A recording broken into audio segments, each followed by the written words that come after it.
Hello again, guys. Right, I just thought I would do a slightly better video of that. Let's get rid of a few of these indicators. That thing don't need on there. A better video of the 5 swings and the entries. So we don't need that on there. Don't need that on there. Don't need that on there. Don't need that. So yeah, swing 1, swing 2, swing 3, pull back, continuation. There's your resistance that we've broken through. Swing 1, swing 2, swing 3. Swing 3 is always the swing that breaks through the old resistance, and this resistance here is only valid resistance when it creates a new low. Okay, that has been, the price has been forced below this support level, which makes that a strong level of resistance, a valid level of resistance, and that is massively important. And then you know, when price comes through it, pops back, you'll notice it will test that resistance, probably come deeper than it, and come back and test the high of swing 1, almost to the pip. That's just what price does. Okay, so if we go to the line, well, we can just check that. There it is there, almost to the pip.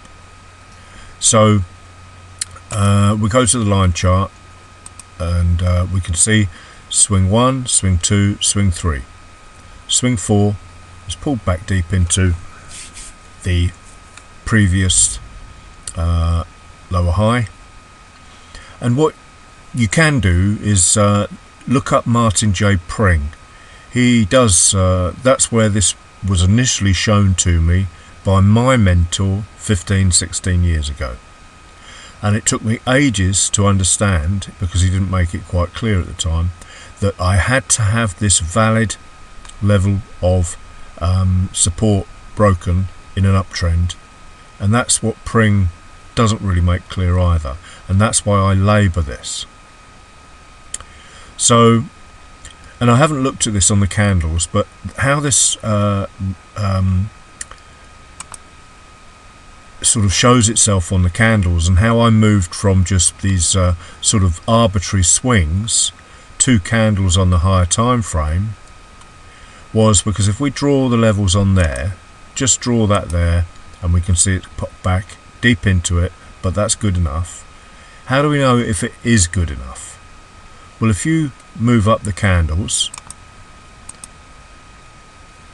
and as I say, this might not work because I haven't checked it. There's the ultimate low. This is the penultimate low. And if you're new to what I do, you'll understand. You won't understand what I mean. But a candlestick trend, as opposed to that swing trend I just showed you, is this: high, low, lower high, lower low.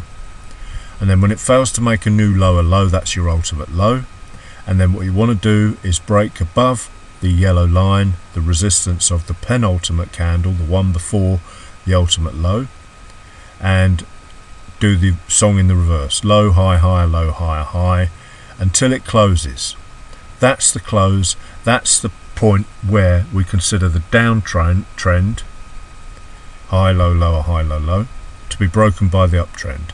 And it's not about 3 candles. It is about 3 candles. It's about number 1, number 2, and then the break and close candle, number 3. So I didn't make that clear in the previous video about these 5 swings, but I thought I'd do a better version of it. Now, I didn't pick the best example. I just picked the first example I came across, and that was this EJ. So in this instance, high, low, lower, high, lower, low. So we'd start to look for a long trade here, which would have got us in quite late in the move. But having said that, if we'd have just closed above that there, then we would have still wanted to close above there, and here, and here, because these are resistance levels that we would be trading straight into if we considered close a trade that this candle had confirmed the long trade here. I hope that makes sense too. So in many respects that was a good reversal, because they've cleared the way for this massive move. Okay, and the first level I would have gone to with that trade long would have been here actually, because we're always going to get that. I would have scalped it to there, expecting it to go to the top. But that's why I scalp, because I hate drawdown. Simple as that. So back to the line chart and back to the daily chart, which I didn't make quite clear before. Now we can see our lines and how it works. That's the same line that was drawn on that H1 weekly high. That's how I get my precision. That's how it doesn't always work, but it is how I like to do the 3 candle reversal. It looks perfect, absolutely blindingly perfect on some examples and not so great on others. But as you can see, there's those other levels that I said we'd be trading into had we not closed above them. You can draw them on, or draw one on. The most, or the last one, should I say, probably that one there.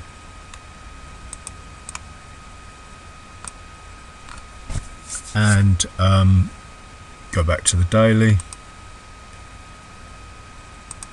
Should take the scroll off, that's why it keeps popping back. And there we are there. All that rubbish there. Once that's cleared, clear air to the next high. So back to the line chart again, just to describe these the swings. Let's bring that down. So our line chart, we need to know, oh, what's my mouse doing? Get rid of that one. Low will swing 1, 2, 3. Now what I didn't put on that picture and on the previous video is that we could avoid confusion by just using 3 and 4, 3, 4 and 5, because this could be a number of zigzags here, and you'd be saying, oh well, which is 1, which is 2, and so on and so forth. Unlike this is pretty clear. 1, 2, 3. This could be 1, 2, 3, 4, 5, 6, 7, 8, 9. All we have to worry about is 3 is the break of the old resistance, or 3 is the break of that candlestick high with the close. I hope that doesn't confuse you. I'm trying to declutter it actually, and I didn't make that clear on the previous picture, and I meant to, and I didn't make it clear on the previous video, and I meant to.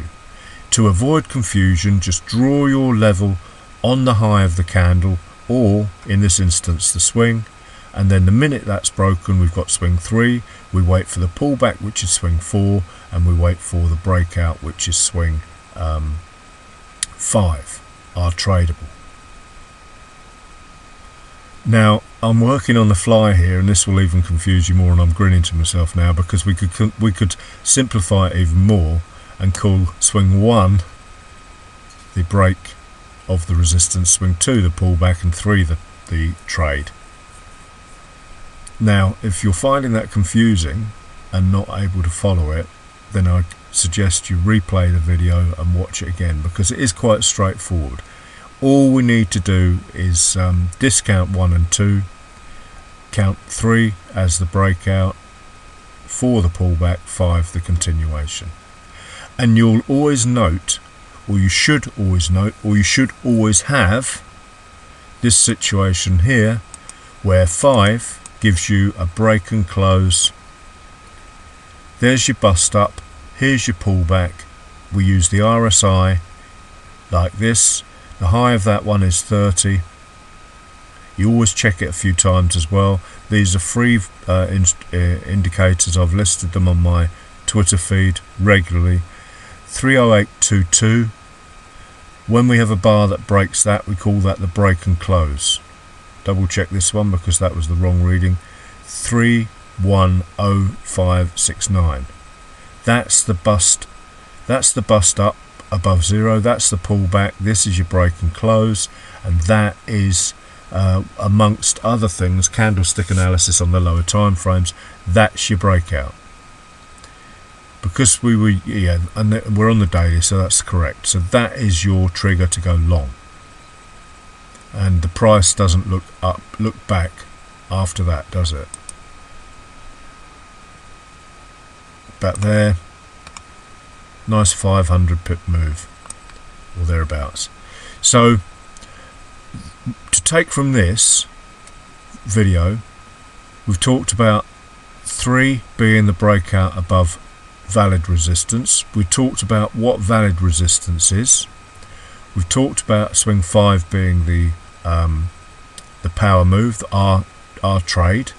We've talked about how good the RSI is at spotting these reversals, or getting you into the trade at the correct moment, because this is a power indicator, momentum indicator, and it saves an awful lot of aggro. There's a huge amount more to what I do, and I talk about it in every one of my videos. There are no secrets. I've not held anything back. Everything is available for free, and I show you how to trade this exact same thing on the 1 minute chart, the 5 minute chart, the 15 minute chart, every chart. And we can quickly find another one, I'm sure. Let's just go on a different chart in total. GJ, let's have a look. Don't normally trade this one, it's a bit too volatile, but let's have a look for another good looking trend. Try a downtrend over here. Whoops, play. My mouse has been playing funny again, and I've changed the batteries and it's not made any difference. So let's try and find a downtrend one. So this is the difference. Actually, this is interesting. High, low, lower, high, lower, low. We can't use that as support for a potential test to come back, because this is a lower high. The true support has to be on the left hand side. So here we have a support level, and here we have a little support level, and that does work actually, that one. High, low, lower, high, or swing 1, 2, actually no it doesn't, does it? Swing 1, 2, 3, 4. The main swing here is through this level here. So that would be there would be a trade in there somewhere on the lower time frame, but we're on the daily, so let's do the same thing on the daily. And remember, you're drawing your levels on these higher lows as price moves up, and as it moves up you continue to draw the levels.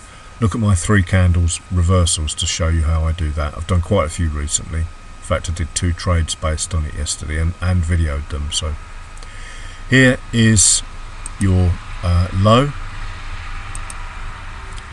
Here is your swing 1, 2, 3.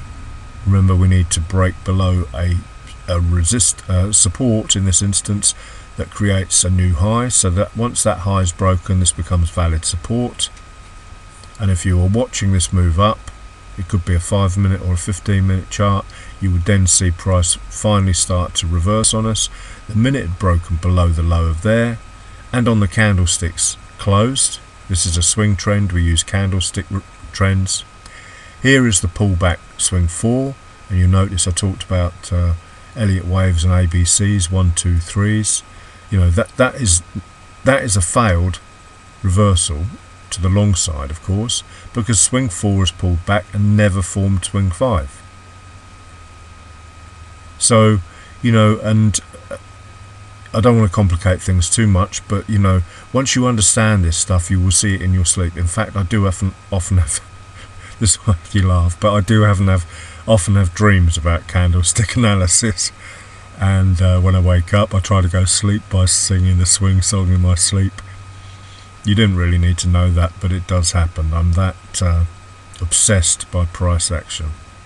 So back to this chart. Swing 1, 2, 3. 3 is always the one that breaks there. This could be swing 1, 2, 3, 4, 5, 6, 7, 8, 9, but 3 is the break and close below the valid support. 4 is the pullback. Always wait for 3 swings, because you'll get caught out going short, and it'll then pull back and do another swing on you. And then the entry, break and close, which will generally payoff. We could use that as the bust. 3 minus 3 8 minus 38267. Yeah, double check. Pull back, break and close. Minus 4 6247. That technically was the entry. There's the break back down, and Bob's your uncle. You're away for a good number of pips again. So once again, no real magic here or secrets. It just does what it says on the tin. Shall we make a hat trick of this and have a look at number on an NH1 one? So here's your last lower high. There's one there, makes a new high. Here's one here, breaks that high, makes a new high. Here's the last one here, pushes up, breaks that high. That is your final valid support.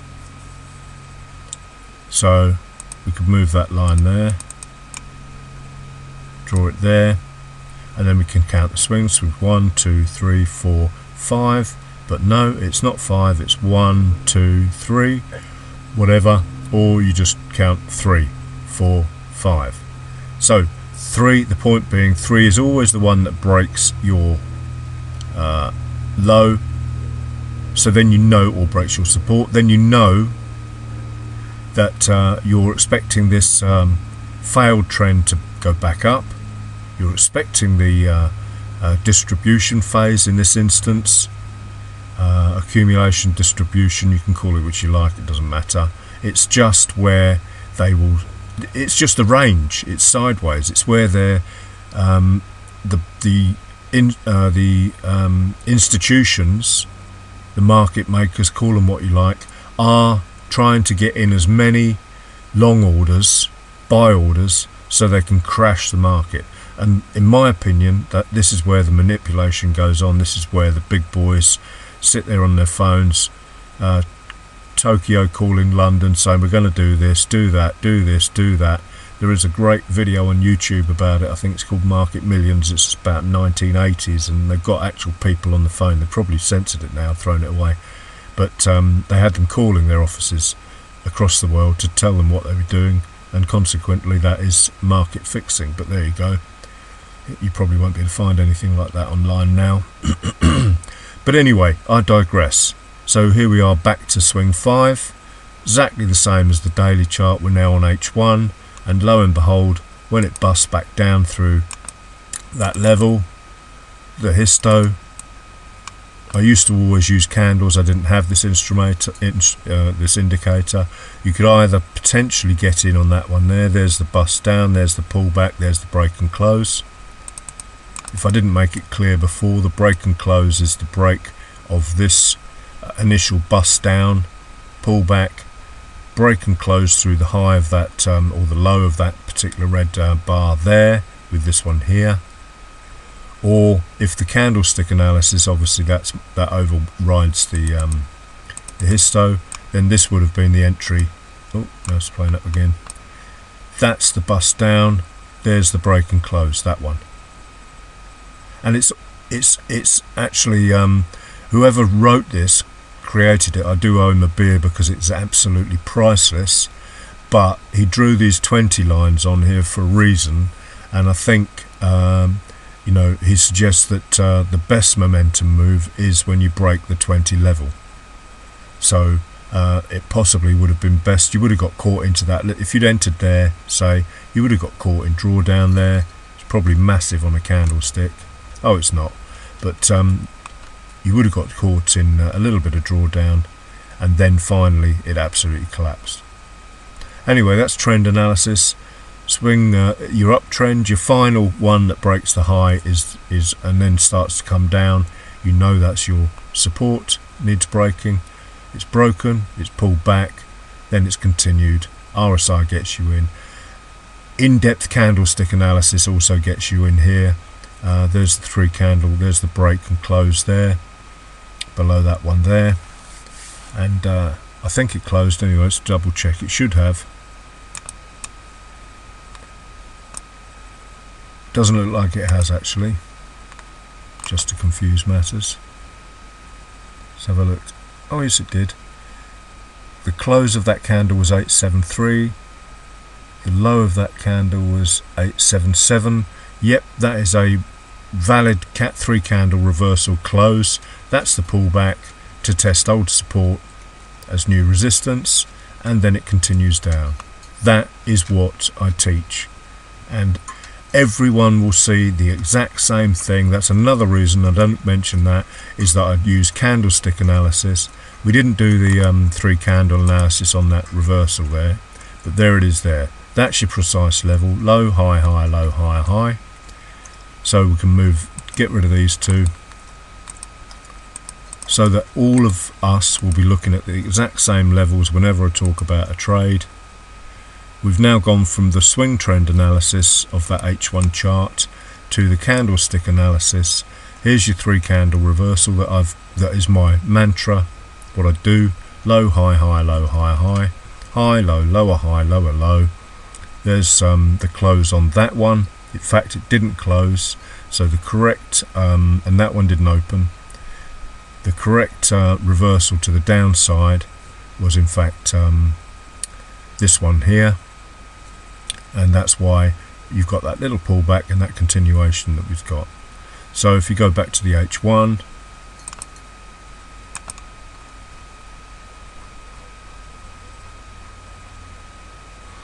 there it is there.